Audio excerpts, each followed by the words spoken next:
بسم اللہ الرحمن الرحیم۔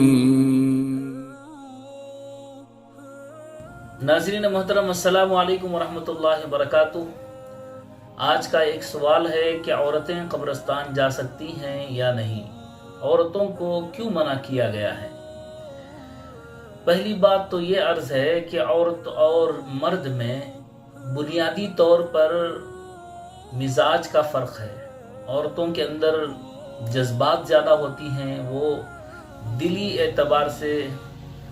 مجبور ہوتی ہیں جو جذبات ان کے دل میں آتے ہیں، جیسے کسی کی شادی وغیرہ میں اپنے جذبات، خوشی کا اظہار، اور کسی کے انتقال وغیرہ پر اپنے غم کا اظہار، جس میں وہ جذباتی ہو جاتی ہیں۔ پہلی بات تو یہ ہے کہ نبی کریم صلی اللہ علیہ وسلم نے زیارت قبور سے منع کیا تھا، لیکن پھر اس میں آخرت کی طرف رجوع اور آخرت کی یاد دلانے کی غرض سے رسول اللہ صلی اللہ علیہ وسلم نے اجازت عطا فرمائی۔ لیکن وہاں پر ان عورتوں کو منع فرمایا جو زیادہ قبور کی زیارت، یعنی قبروں کی زیارت کرنے والی اور وہاں پر جا کر شرک و بدعات یا چراغاں وغیرہ کرنے والی ہیں۔ جیسے لعن رسول اللہ صلی اللہ علیہ وسلم زوارات القبور، کثرت سے وہ اس عقیدے کی بنا پر جائیں اور وہاں پر وہ جزا فضا کریں، یا کسی کے انتقال پر اپنے غم کو زیادہ کرنے کی غرض سے جائیں۔ اس طرح سے بھی کہ عورتوں کے اندر تھوڑا سا وہم کا زیادہ مادہ ہوتا ہے، جس میں وہ شرک و بدعت میں پڑ سکتی ہیں اور خرافات میں پڑ سکتی ہیں، تو اس وجہ سے بھی شریعت میں اس کو منع کیا گیا ہے۔ ورنہ عمومی طور پر اگر وہ کسی آخرت کی غرض اور کسی اللہ والے کی ایصال ثواب کی غرض سے کہیں اگر حاضر ہو جائے تو اس کی اسلام میں اجازت ہو سکتی ہے، لیکن زیادہ تر عورتوں کی فطرت کا خیال اسلام میں رکھا گیا ہے۔ اور دوسرا یہ ہے کہ عورتوں کے اندر شرم و حیا کو زیادہ اسلام میں اہمیت دی گئی ہے، ان کی پاک دامنی کو زیادہ اہمیت دی گئی ہے، ان کے وقار اور ان کی عزت کو زیادہ اہمیت دی گئی ہے۔ اسی وجہ سے منع اس وجہ سے نہیں ہے کہ وہ عورتوں سے علیحدہ کوئی ایسی مخلوق ہے جس کی وجہ سے ان کو مساجد میں جانے سے، قبرستان جانے سے روکا گیا ہے، جیسا کہ آج کل سوشل میڈیا پر اور مغربی کلچر کو دیکھ کر عورتیں سمجھتی ہیں، اور دوسرے جو غیر مسلم ہیں وہ بھی مسلمان عورتوں کو اس بات پر ٹارگٹ کرتی ہیں اور یہ بات ان کے سامنے بتلاتی ہیں کہ دیکھو تمہارے اسلام میں تم پر پابندیاں ہیں، تم پر یہ اس طرح کی بندشیں ہیں، تمہیں قید کر دیا گیا ہے۔ اس وجہ سے نہیں، بلکہ اس کی عزت اور اس کی پاک دامنی اور اس کے اندر جتنی خصوصیات ہیں، صلاحیتیں ہیں، ان کے تحفظ کے لیے اسلام نے اس طرح کی چیزوں کو عورت کے لیے روکا ہے، اس طرح کی چیزوں سے روکا ہے۔ ورنہ تو عورتوں کے لیے وہ حقوق جو اسلام نے دیے ہیں کہیں کسی اور مذہب میں تو بالکل نہیں ہے، اور نہ ہی اسلام کے آنے سے پہلے عورتوں کے اندر وہ قدر اور عزت تھی جو اسلام نے دی ہے۔ تو لہٰذا یہ مسئلہ صاف طور پر واضح ہو جاتا ہے کہ عورتوں کے لیے قبرستان جانا اس لیے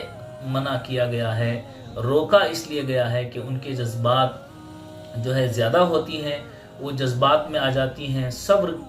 وہ کر نہیں سکتی اور جزا فضا کرنے لگیں اور رونے لگیں تو اس میں وہ گناہگار ہوں گی، یا قبروں سے مانگنا شروع کر دیں قبر والوں سے تو یہ شرک و بدعت کی طرف پڑ جائیں، اور یا تو اس وجہ سے کہ ان کی حیا اور پاک دامنی پر کوئی کیچڑ نہ اچھالے، کوئی ان کے دامن کو داغدار نہ کرے، اور ان کی حفاظت کی غرض سے تاکہ مردوں کے ساتھ اختلاط نہ ہو،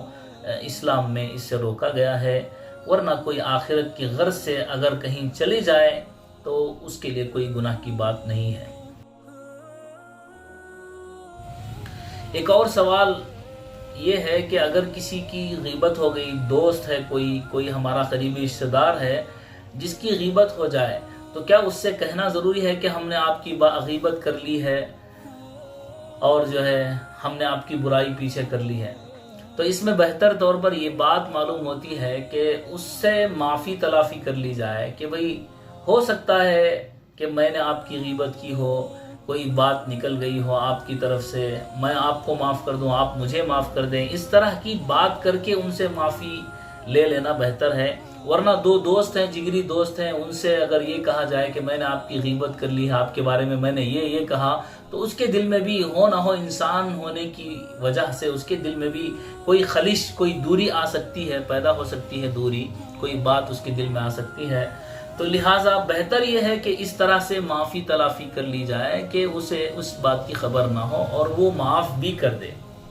اسی طرح اگر کسی نے کوئی چیز چرا لی کسی آدمی کی، انجانے میں دل میں خیال آیا، کوئی چیز اٹھا لی، رشتہ دار کی، دوست کی، یا کوئی اور چیز، اب وہ لوٹانا چاہتا ہے تو کیا کرے؟ کیا وہ بتائے کہ میں نے آپ کی چیز چرا لی؟ تو اس میں بھی یہی بات ہے کہ مناسب نہیں ہے کہ اس کو بتائے کہ میں نے آپ کی چیز چرا لی ہے، بلکہ کوئی کسی غرض کے طور پر اتنی وہ قیمت اس کو لوٹا دے۔ اگر وہی چیز ہے تو کسی نہ کسی طرح اس کے گھر تک پہنچا دے، ہو سکتا ہے ممکن ہے۔ اور اگر ایسا نہیں ممکن ہے کہ وہ چیز باقی رہی ہو، تو اس کی صورت یہ ہو سکتی ہے کہ اتنی قیمت اس کے پاس کسی نہ کسی طرح ہدیے کی غرض سے، تحفے کی غرض سے، یا کسی بھی طرح اس تک پہنچا دے۔ اور اگر وہ نہیں ہے، وہ آدمی دنیا میں نہیں ہے، تو اس کے رشتہ داروں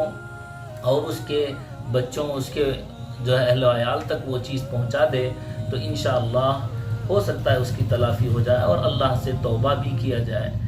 کہ اللہ رب العزت معاف کرنے والے ہیں۔